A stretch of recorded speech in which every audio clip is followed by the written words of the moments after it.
In section 3.7, we're going to attempt to solve optimization problems, which should remind you a little bit of Chapter 2's related rate problems in that they are word problems. So, because we're going to be dealing with word problems, just like section 2.6 when we did related rate problems, these problems are going to definitely require some critical thinking and then of course us applying some mathematical knowledge. So these optimization problems are going to be problems where we're going to try to apply the concept of finding a maximum or a minimum. When we're talking about optimization, what we're talking about is maximizing or minimizing some sort of quantity based on a given situation. So unlike the related rate problems, these problems can be a little bit easier, and we'll get into the reasoning why, but they are still word problems that are going to take some critical thinking. So the major strategy we're going to take in solving these problems is that we're going to need two equations. We're going to need what we're going to call a primary equation, and that equation is going to be what we're trying to maximize or minimize. If we try to maximize volume of some sort of shape, that would of course be our primary equation. We're also going to need a secondary equation, and what that equation is going to do is it's going to give us a relationship between some of the variables in the problem. So just as a review of finding the max or min of a function, as it applies to these kinds of problems, what we're going to have to do and why we need a secondary equation is our goal will be to write our primary equation in terms of one variable. So the way we're going to do that is we're going to solve that secondary equation for one of the variables and substitute that into the primary equation.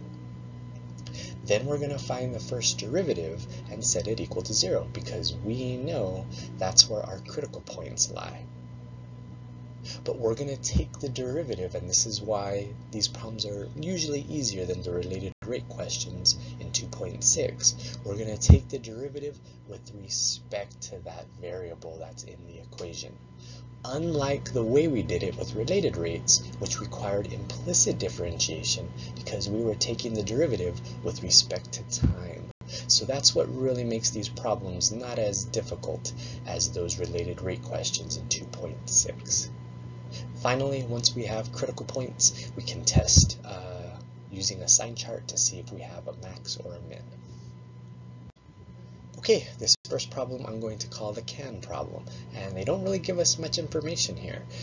We want to find what dimensions for a 1 liter cylindrical can of motor oil will use the least amount of material.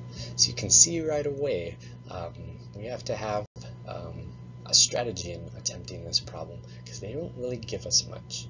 So the first thing we need to do is to identify what we're trying to maximize or minimize. And since we're trying to find the least amount of material that will make this can that will hold motor oil, we're talking about surface area.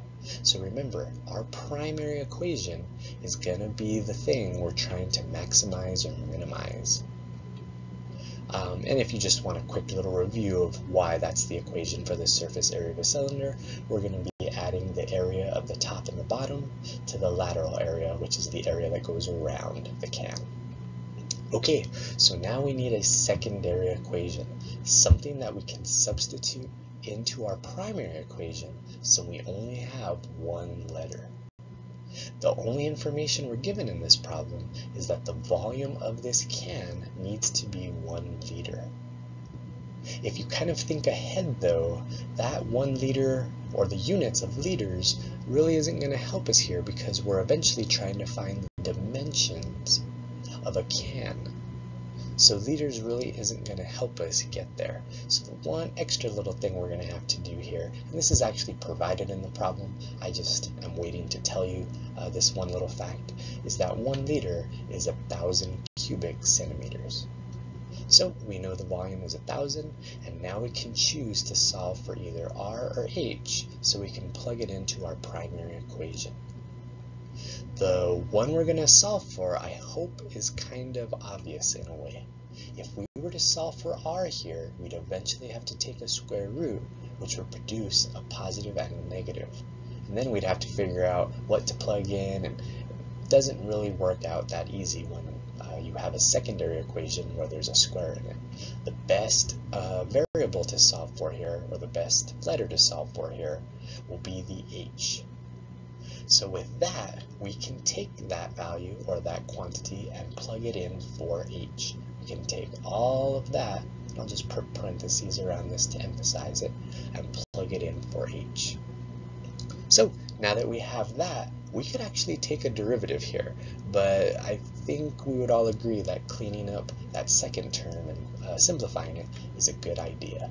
So you'll notice the pi's will cancel, the r in the top will cancel with an r in the bottom, and we're left with this equation. And you'll notice the notation that I changed a little bit.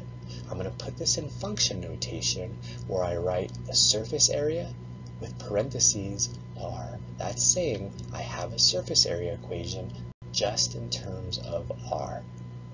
Because these problems can kind of get long if I don't put dividers between the major steps, this dashed line that you see in all the problem is going to represent the divider between our function and us taking the derivative. Because now we're ready to take the derivative. We have our function that we can find the derivative of, and we don't need to do this implicitly because we're taking the derivative with respect to r. So s prime of r, when we bring down the power of 2, will be 4 pi r, and I didn't really show any steps here, but you should realize that to take the derivative of 2,000 over r, we're really taking the derivative of 2,000 r to the negative 1 power. So that when you take that derivative, you'll get negative 2,000 over r squared. Whew. Okay, so a lot of stuff going on here just to get to that point. But now that we have the derivative, we can find our critical points by setting our derivative equal to 0. And it's going to take a few algebra steps. Please go over these steps a little bit slower than maybe I'm putting them up here, because it's just some algebra that we have to solve here, so hopefully you're okay with these steps. But ultimately, we'll end up taking the cubic root of 500 over pi, and since that doesn't really make much sense to us in these types of problems, we'll find the decimal to 3 places, and we'll get 5.419. So, is that actually a least, and didn't really use the word here, but we're looking for a minimum. Is that really a minimum? Well, we can build a sign chart and see if it's a minimum. The extra little piece I'm going to put on these sign charts is I'm actually going to put a 0 here, just as a reminder that we don't choose negative numbers. These are real world problems, and I guess in this case I'm not sure anyone would have really even picked negative numbers, since we usually pick a number to the left pretty close to that point. So I'm going to choose 5, and we're going to plug that back into the derivative. S prime at 5 is negative 17.2. So we're off to a good start. We're looking for a minimum, and it starts off negative. To the right, I'm going to choose 6. If I take 6 and plug it into the derivative, I'll find I get a value of 19.8. And sure enough, we indeed end up with a minimum. So I'm going to box that answer because it is a minimum. But to answer this question completely, we were looking for the dimensions of this can. One dimension is radius. The other dimension is height. And now that we know the radius is 5.419, we can take our height equation, which you see in the secondary portion, and plug in the radius to find a height of 10.836 centimeters. Don't forget the units. Next, we'll take a look at an area problem. We have a rectangular page, and it's going to contain 24 square inches of print. The margins at the top and the bottom are 1.5 inches. The margins on the sides are 1 inch. What should be the dimensions of the print to use the least amount of paper? You can see least right away is talking about finding a minimum. So let's draw a little piece of paper, so to speak, and we have some margins. At the top and the bottom is 1.5, on the left and the right are 1. So unlike a volume problem where we know the letters that we're using are R for radius and H for height. We don't really have any letters that we're using here. So I'm going to go ahead and choose some letters. I'm going to call the horizontal distance of the print X. I'm going to call the vertical distance of the print Y. So this is our print. This white region right here is our print. Okay, so what are the dimensions of the overall piece of paper? Well, you'll notice we have 1 inch on the left.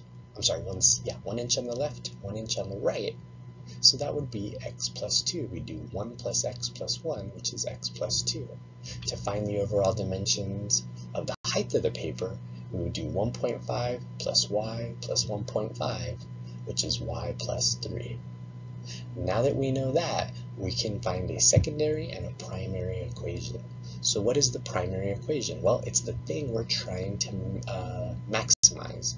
In this case, or optimize, I should say. In this case, we're trying to minimize the paper. But the print is what we're looking at. I'm sorry, we're trying to find the dimensions of the print that will use the least amount of paper. So we need to use the dimensions of the paper, which is x plus 2 and y plus 3. And that area would be a product of those two values. So our secondary equation kind of involves the information that we're given. We're told that the print needs to be 24 square inches. To find the area of the print, we would just do x times y. So the area of the paper is our primary equation because that's what we're trying to minimize. And our secondary equation involves the information that we're given. Unlike the last example, where we kind of had no choice but to solve for one of the letters, this doesn't really matter which one we solve for.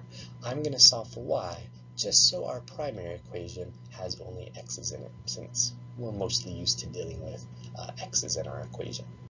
And you'll notice I changed the notation from just a to function notation, which shows we have a function a in terms of just x. So right here, we are free to take the derivative. It would be a product rule, but that's going to actually take some work.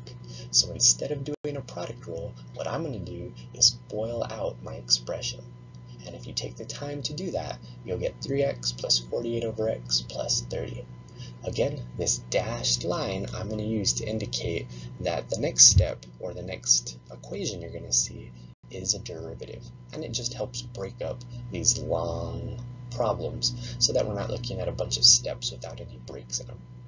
So the derivative of our area function with respect to x is 3 minus 48 over x squared. The 30 goes away when we take the derivative. Okay, we need to find critical points so we can find a minimum. If you set the equation equal to 0 and solve, we'll get x equals plus minus, when you take a square root, plus minus 4. But since these are real-world problems, so to speak, of course we can't have negative distances, so we're going to put 4 on our sign chart. So we need to pick a number to the left and plug that in to our derivative. Again, keep in mind, we're plugging those numbers in to our derivative. When we plug 1 into our derivative, we'll get negative 45. When we plug in 5 into our derivative, we'll get positive 1.08. And that is great, because back in the beginning of this problem, we were trying to find the least amount of paper in this case. So we ended up with a minimum. But again, like the last problem, we have to answer the question that was posed. What should the dimensions of the print be? Well, the print is given by x and y. So we already know x is 4. To find y, we'll go ahead and plug that into our secondary equation, which will give us y. So to round out this answer, we want to know the dimensions of the print that will use the least amount of paper. In this case, that's going to be 4 inches by 6 inches. In other types of problems, they might ask you for the dimensions of the paper, so you would just plug that in to the x plus 2 and the y plus 3. Okay, here's a classic problem, and it's the fence problem. We have a farmer that has 100 feet of fencing and wants to fence off a rectangular area that is adjacent to a farmhouse. the rectangular fence will use one of the walls of the farmhouse for a side. So he's going to be smart about the way he builds this fence. He wants to kind of get the most out of the fencing he has, and instead of building a fence with 4 sides, he's going to build a fence with 3 sides up against the wall of a farmhouse. And we want to know what dimensions for this fence will maximize the area.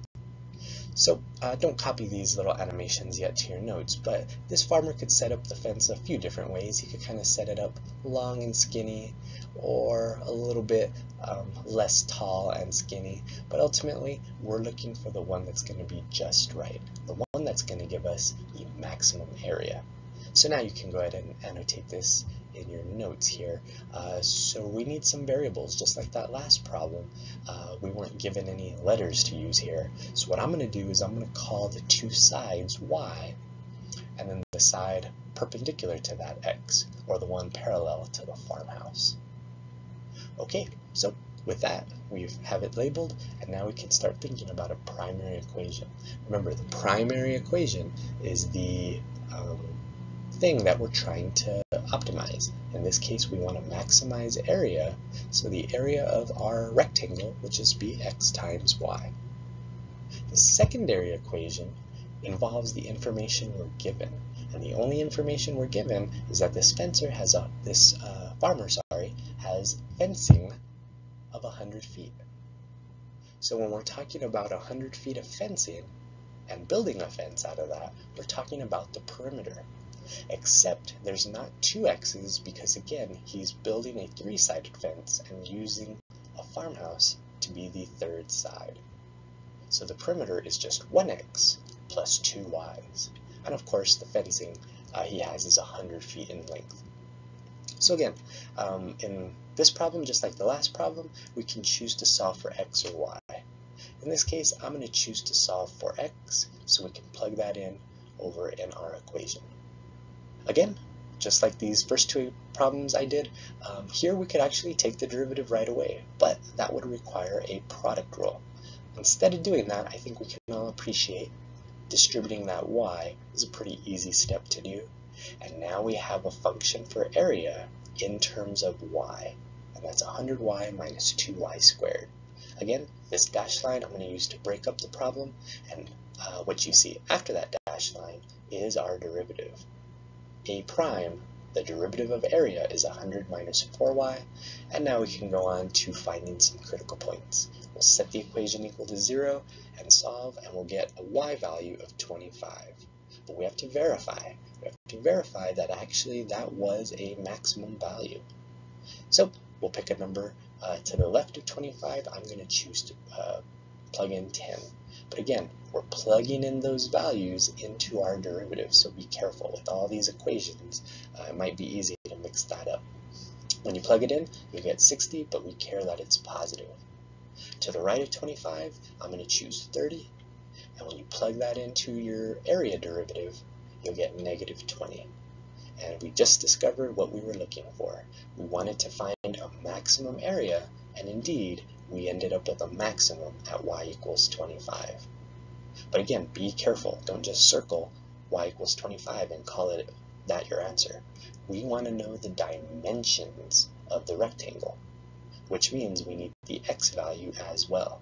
So if you plug in the 25 for y into your secondary equation, you'll find that x equals 50. And to just round out the answer, the dimensions of this fence needs to be 25 feet by 50 feet to get the maximum amount of area.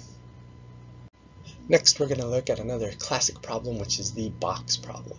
We're going to try to make an open top box, and we're going to make it by cutting squares from the corners of a 13 by 16 inch sheet of metal and bending the sides up. So if you imagine taking these squares and cutting them out of a 13 by 16 sheet, and then folding up those sides, we would make a box without a top, but we would make a box. We want to know what size squares should be removed from each of the corners in order to create a box that maximizes volume. So now let's go to the problem at hand. We have a 13 by 16 sheet of metal, and we want to make that box below by cutting out a square from each corner. So again, we don't have any letters here, so I'm going to go ahead and assign some letters.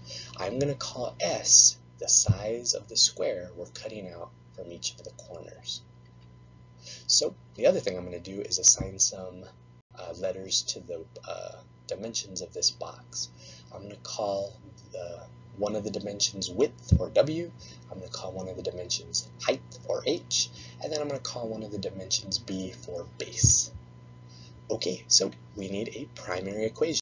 We're trying to maximize the volume of our box. So of course the volume of a rectangular prism, which a box is just length times width times height. In this case, based on the letters I used, that's going to be B times W times H. So now we need a secondary equation. But unlike the other examples, we're actually going to need a few equations. We have 3 letters over in our primary equation, and remember, we only want 1 letter. And if you think carefully about that, the 1 letter we want over there is S. Remember, we're trying to find the size of the square we're cutting out, so we need to write B, W, and H all in terms of the letter S. So how are we going to do that? Well, let's take a look first at the length, if you want to call it, the horizontal distance. You'll notice the length of B, corresponds to the length of 16 minus 2 S's. If you want to find the distance between, or where you see that blue arrow, we would take the length of 16 and subtract away the 2 S's we're cutting out. So we know B, in terms of the letter S, is 16 minus 2S. So what about our vertical distance with the 13 inches? Well, same idea. Since we're cutting out 2 S's from that length of 13, the length of W corresponds to 13 minus 2S. What about the height? Well, when we flip these sides up to make the box, the height corresponds to the size of the square we're cutting out of this sheet of metal. Now that we have B, W, and H all in terms of S, we can take all 3 of those and plug them in. And just like every example we've done, you, I guess, could attempt taking the derivative without simplifying, but you really should take some steps to simplify before you take a derivative. So what I'm going to do is I'm going to FOIL out or multiply out the first 2 factors that are being multiplied, and we still have that S at the end of the line, and then we'll distribute that S and end up with that expression for the volume of our box in terms of S. And that's why I'm using that notation, V of S, the function notation. Just like the other examples, that dashed line will separate our equation from our derivative that we take, just so we can have a break in all these steps we're doing. So there's our derivative, and now we can find the critical points. We're going to set it equal to 0, and in this case, it's not a factorable equation, so this would be something you'd have to use your calculator to find. Use the solve command, and if you do that, you'll get 2 critical points, 2.378 and 7.288. One of those answers is a nonsense answer. Even though it might not look like it right away, it's basically like one of those answers is like a negative number, which of course we can't have since these are quote-unquote real-world problems. Which of those 2 critical points is not really a legitimate answer? Well, if you think very carefully for a moment, if you were to take 7.288 and add to it another 7.288 because we're trying to cut this square out of this sheet of metal, we would get 14.576. And you'll notice the sheet is 16 by 13. So what we'd have to do is cut out more than what we actually have. So since that is not possible, that's basically a nonsense answer. It's almost like we got a negative answer, so to speak here. So it looks like we have 1 critical point, 2.378. So let's test to see if it's a maximum. We're going to pick a point to the left of 2.378, which I'll choose to be 1. Plug it into your first derivative. Be careful, make sure it's this derivative you're plugging into, and we'll get 104, positive. If we choose a number to the right, which I'll choose to be 5, you'll get a negative 72. And indeed, since we were looking for a maximum volume, we're getting that. Our critical point of 2.378 gives us a maximum. So now we know the size of the square that we need to cut out from this sheet of metal will be a square that's 2.378 by 2.378 inches. Okay, we're going to take a look at another volume problem and also dealing with a box. We have an open box having a square base and a surface area of 108 square inches. It's going to have a maximum volume and we need to find its dimensions. So in this case, I'm going to draw another diagram just so we can get a good view of what's going on here. So it's going to have a square base, but it's not a cube. This box is not a cube. Its dimensions aren't all the same. The only thing we know is it has a square base. So I'm going to call those dimensions x. If the length here is x, then the width here would also be x. But since this is not a cube, that would mean the height would be a different length, and I'll call that y. Okay, so once we kind of get that set up with some letters, now we can write a primary equation. Since we're trying to maximize volume, we know the volume of a rectangular prism, which a box is just length times width times height. X times y is x squared times y.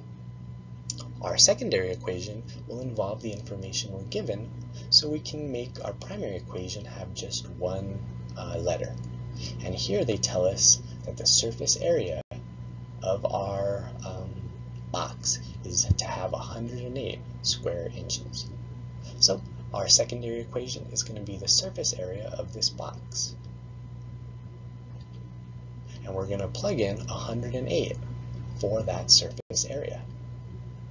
Once we do that, we're free to solve for one of the letters and plug that into the primary. But like you've seen in the past, sometimes we're not given much of a choice in terms of which letter we can solve for. And definitely here, we don't really have a choice. We can't solve for x. It's just not going to be possible. So really all we're going to have here as an option is to solve for y. We need to take 108, subtract x squared, and then divide that by 4x, so we know what y is now. And now we can take that and plug it into our primary equation. And you'll notice we have just x's in our primary equation. But just like every problem we've done, you could try taking the derivative at this step, but it really would be a good idea to simplify. You'll notice we have an x in the top on the outside, actually two x's, x squared on the top and the outside, and one x in the bottom. We'll cancel one of those out, and then we can take this x and distribute it. I needed to kind of save some space here and combine two steps in one. I'm going to distribute the x and also split this fraction into two pieces, which means I need to divide both of the terms in the top by 4. Once we do that and simplify a little bit, you'll notice 108 divided by 4 is 27. And then I can make the x cubed over 4 look a little bit nicer and just write that as 1/4 x cubed. That function is our volume equation in terms of just x. And that dashed line is going to indicate that the next step you're going to see is our derivative. So our derivative you can see right here, and now we need to find some critical points. Again, I'm kind of glossing over the details of the algebra here just to move these problems along a little bit quicker. So if you definitely need to pause and kind of go over these steps, please do.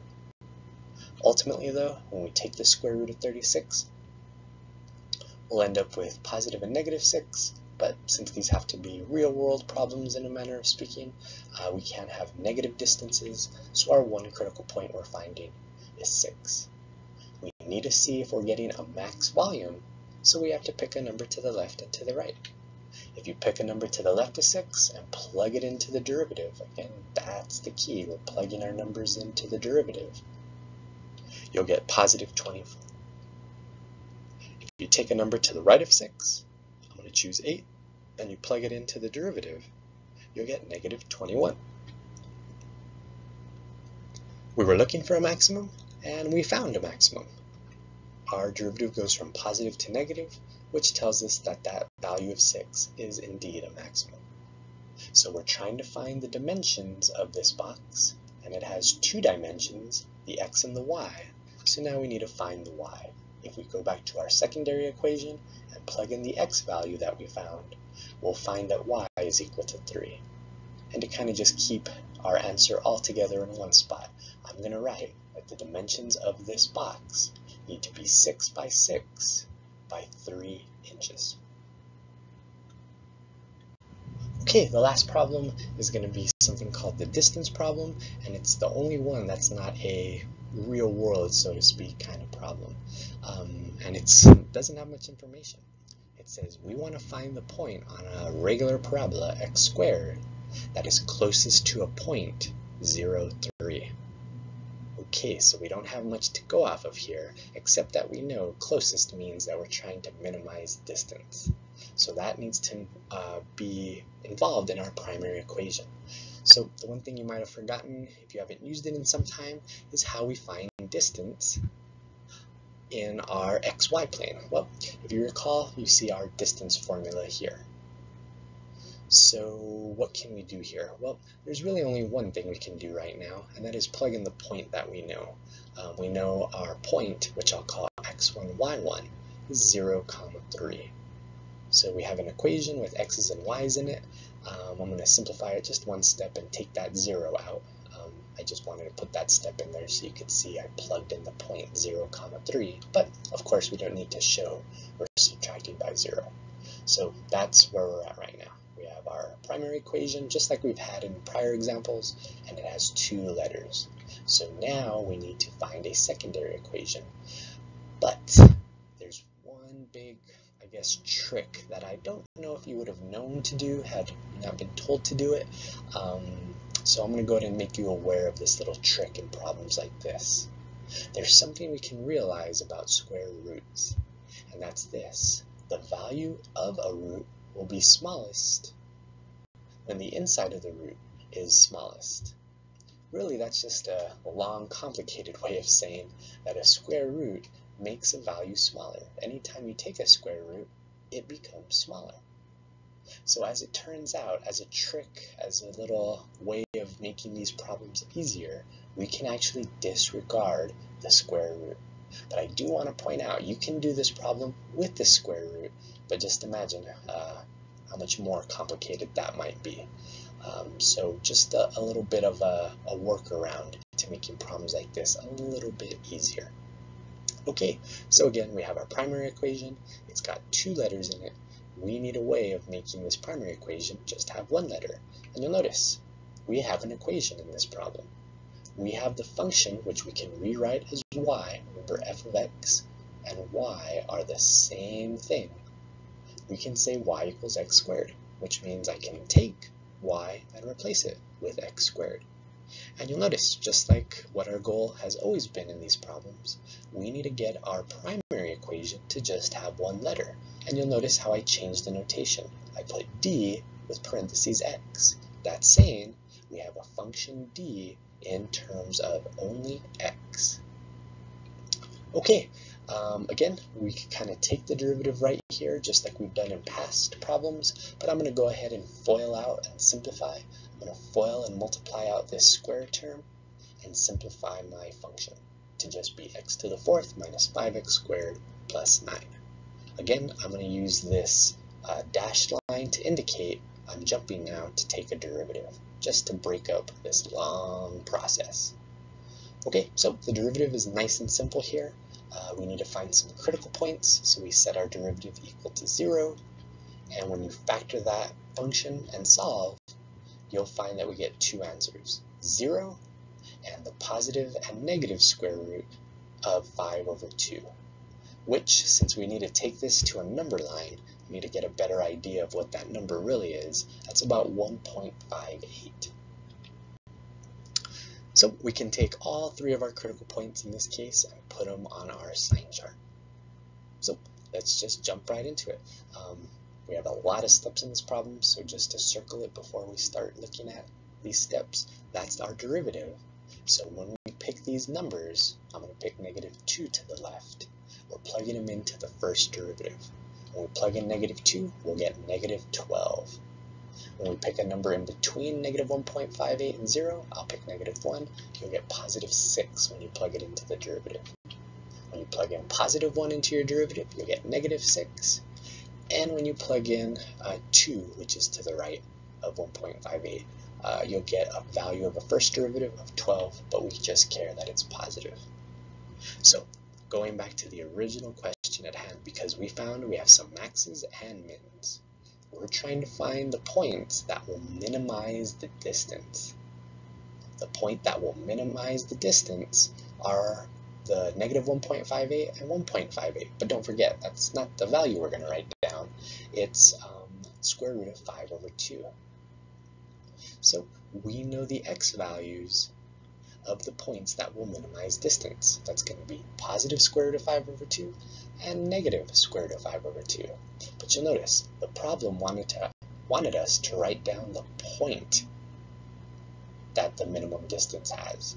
Well, that just means we need to find our y value. This would be our x and y. This would be our x and our y. So if we want to find the y value, we would take those x values and plug them into the original function, which is x squared. So when we square both of these square roots, we're just left with 5/2. So these again are the 2 points that are the closest to the point 0, 3 on our parabola.